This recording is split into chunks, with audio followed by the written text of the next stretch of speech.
Hey guys, Corey with Camel ADV. We've got our T7 here, continuing to do some maintenance before a big trip that we have coming up.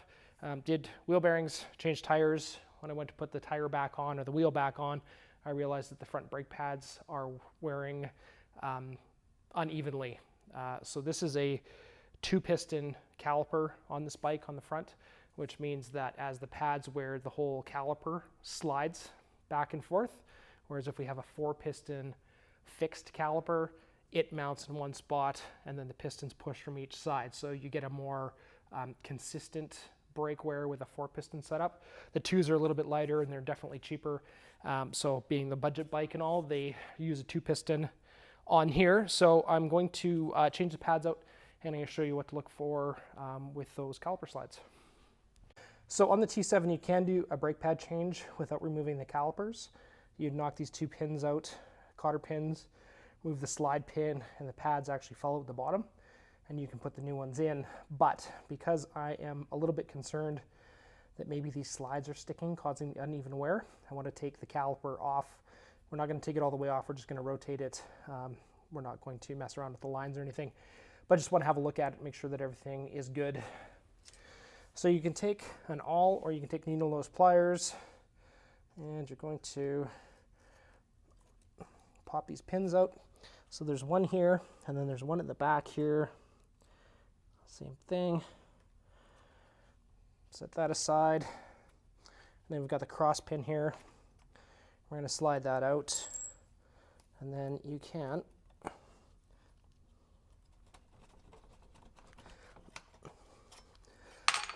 wiggle the pads out. So if you're just going to do a caliper change, or a pad change I should say, you could do that. You would want to put a little bit of pressure on this caliper in, which is going to push the pistons into the caliper and give you enough room to get your new pads on.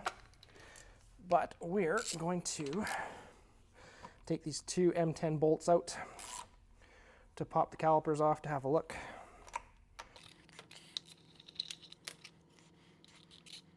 So these are the slides here.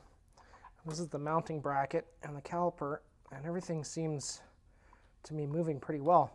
So the uneven pad wear, whether you're going to be able to see it or not, you can see this pad is about 50% thicker than this one. So they need to be changed. They're getting pretty thin anyway. But we're going to take this inside pad, I'm going to drop it back in, like so, and then I'm going to take a big pair of vice grips, or you can use a regular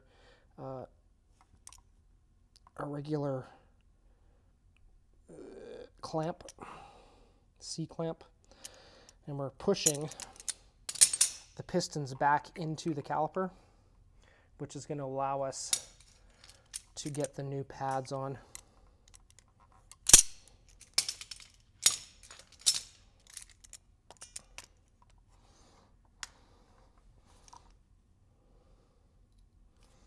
So that's in all the way. If you ride a lot in mud, you can get a bunch of buildup in here, and that will make a mess and keep things from moving freely. So you just want to, we've got the awl in here, you can just dig out any bits and pieces.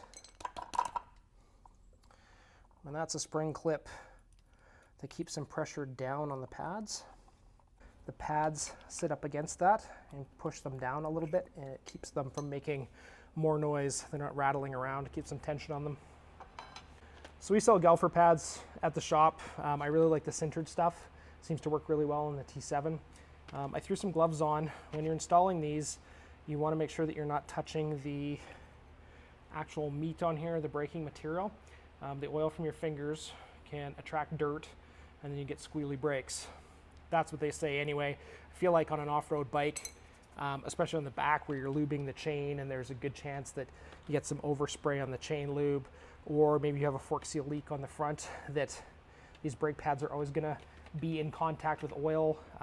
In an ideal world they wouldn't be, but I just don't think that that's a realistic goal on a off-roadish bike.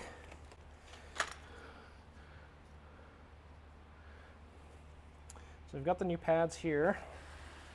So we're going to take the first one. So there's a little slot at the front here.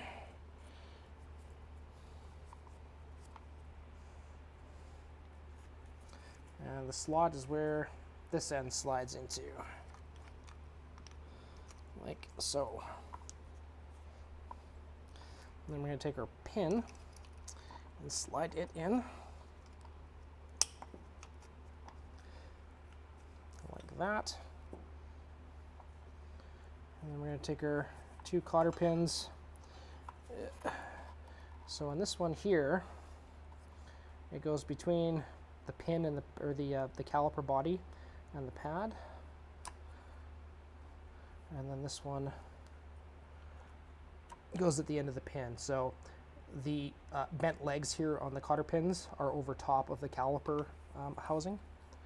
So then just with your finger, you can just make sure that there's a gap there on those pads before you slide them back in.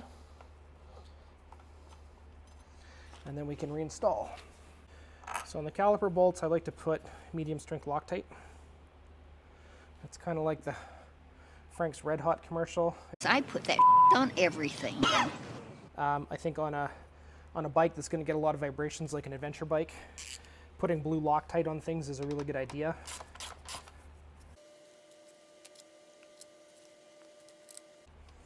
And we can roll around to the other side. So same thing here. I just noticed that I'm missing one of these cotter pins on the outside, so it's a good thing there's 2, and maybe that's why they've got 2 in there, just because of that. So I have to order this from the Yamaha dealer tomorrow. And I can push this pin out. Sometimes these are a little stickier, and sometimes they're pretty easy to move.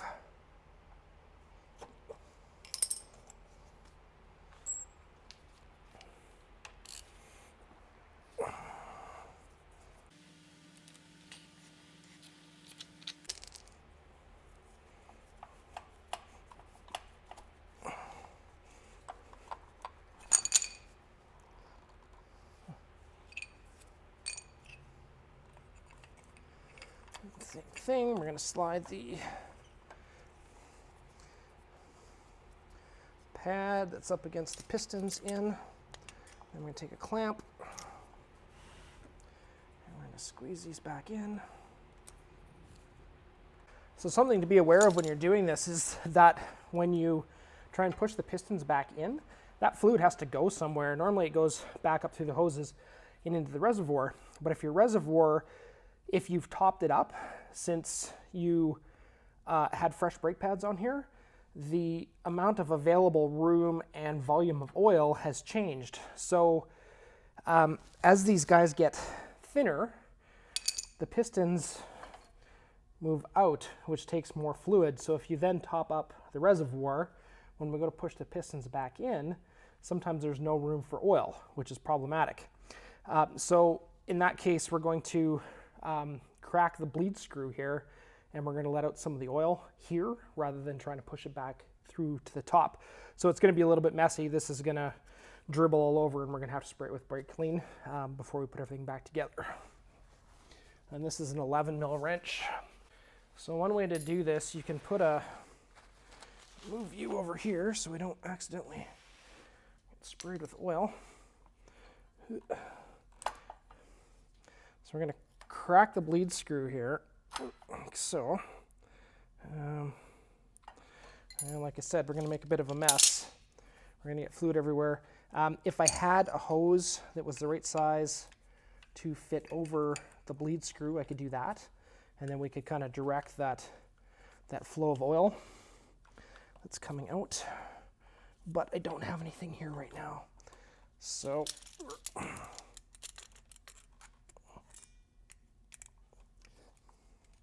you're going to watch the fluid come out of the bleed screw there at the top. I don't have it like totally cracked open here, just enough, but you can see that oil there.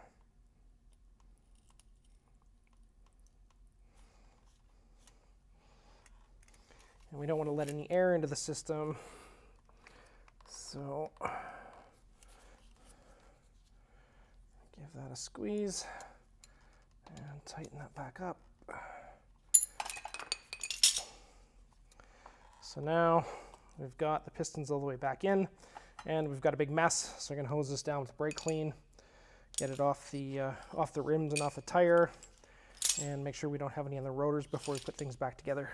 So brake fluid is pretty corrosive, so you want to make sure that you get it off of any surfaces as quick as you can, especially if they're painted or plastic.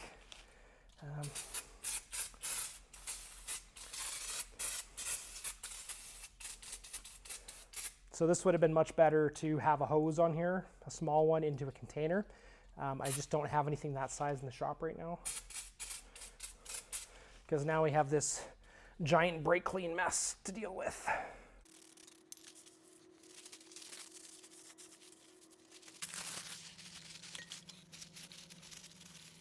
So we've got our brake pads.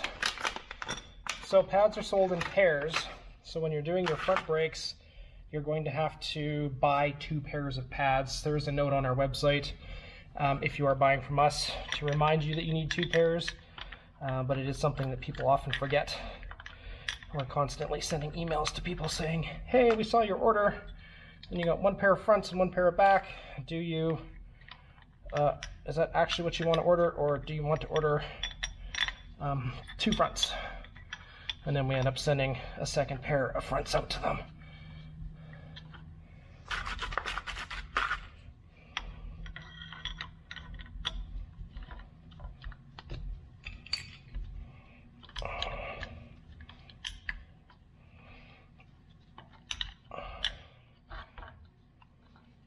So I've not a nice gap between the pads to get them over the rotor.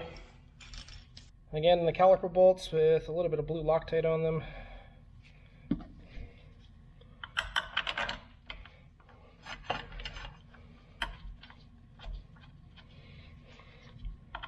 If you have tools in your garage, whether you work on your car or your bike or your lawnmower, blue Loctite is absolutely essential in my opinion. Every time you take this stuff apart, a little dab of blue Loctite, keep parts from falling off your bike.